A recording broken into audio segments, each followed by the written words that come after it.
YouTube మొత్తం మీద ఎంతమంది దేశభక్తులు ఉంటారు యూట్యూబ్ వాడే వాళ్ళలో? ఒక 1000 మంది కూడా లేరా? ఉంటే ఖచ్చితంగా నిరూపించండి.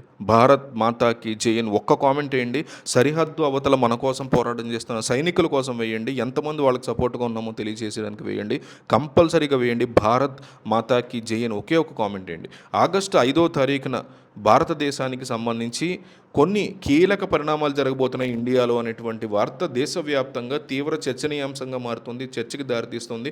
సరిహద్దు భద్రతతో పాటు దేశీయంగా తలెత్తేటువంటి వివిధ పరిస్థితులను ఎదుర్కొనేందుకు దేశ రక్షణ విభాగాలు, ఉన్నత అధికారులు సిద్ధమవుతున్నారనే మాట వినిపిస్తుంది.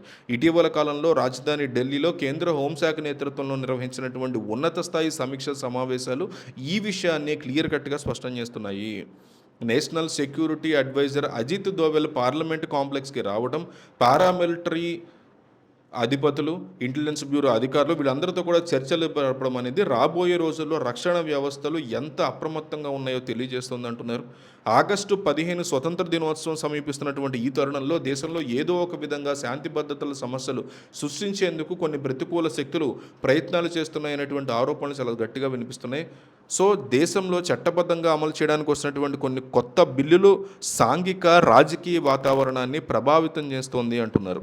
దేశ గౌరవానికి సంబంధించినటువంటి చట్ట సవరణల ద్వారా జాతీయ జెండా, జాతీయ గీతానికి జరుగుతున్నటువంటి అవమానాన్ని అడ్డుకోవాలని ప్రభుత్వం భావిస్తోంది అని చెప్తున్నారు. దీనితో పాటు వివిధ రకాల పోటీ పరీక్షల్లో జరుగుతున్నటువంటి పేపర్ లీకేజీలను నిరోధించేందుకు అత్యంత కఠినమైనటువంటి శిక్షలు, భారీ జరిమానాలు విధిస్తూ ఒక బలమైనటువంటి చట్టాన్ని కూడా తీసుకొచ్చారు.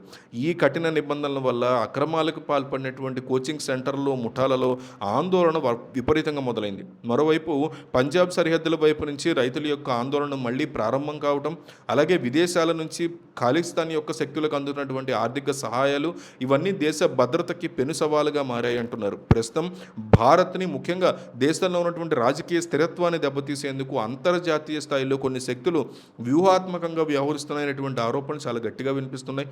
విదేశాలకు చెందినటువంటి కొన్ని గ్రూపులు దేశంలో పరిపాలనలో మార్పు తీసుకురావడానికి లేదా ప్రభుత్వం మీద వ్యతిరేకతను పెంచడానికే ప్రణాళికలు రచిస్తున్నాయనేది కూడా ఆరోపణగా ఉంది.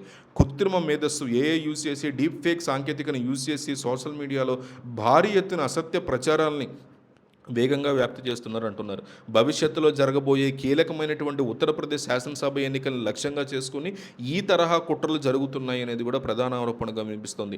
ఉత్తరప్రదేశ్ దేశ రాజకీయాల్లో అత్యంత ప్రాధాన్యత కలిగినటువంటి రాష్ట్రం కావటం వల్ల అక్కడ జరిగేటువంటి పరిణామాలు మొత్తం దేశ భవిష్యత్తుని, విదేశాంగ విధానాలని కూడా ప్రభావితం చేసే అవకాశం ఉంటూ ఉంటుంది ఎప్పుడైనా కూడా. సో యోగి ఆదిత్యనాథ్ నేతృత్వాన్ని బలహీనపరచడమే లక్ష్యంగా డిజిటల్ మాధ్యమాలలో కావాలనే నెగిటివ్ ప్రచారాలు చేస్తున్నారు అనేటువంటి ఆరోపణలు కూడా చాలా తీవ్రంగా వినిపిస్తున్నటువంటి పరిస్థితి అయితే ఉంది. ఇప్పుడు దీని గురించి మీ అభిప్రాయం ఏంటో తెలియజేస్తూ ఛానల్ సబ్స్క్రైబ్ చేసుకోండి.